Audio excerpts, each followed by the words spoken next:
అవ్వాతాతలపైన చంద్రబాబు చూపిస్తున్న పైశాచికత్వానికి అంతు లేకుండా పోతోంది.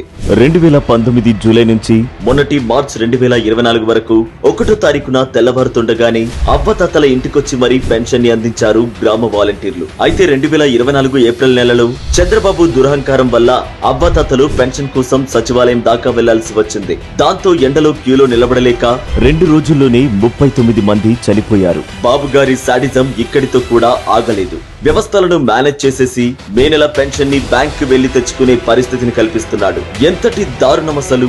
నడుము వంగిపోయి నడిస్తే అలసిపోయే అవ్వాతాతల ఉసురు పోసుకొని ఏం బాగుపడదామని బాబు నీకింత సైకో బుద్ధి? వచ్చే ఎన్నికల్లో అవ్వాతాతల ఒక్క ఓటు కూడా మీ కూటమికి పడదు.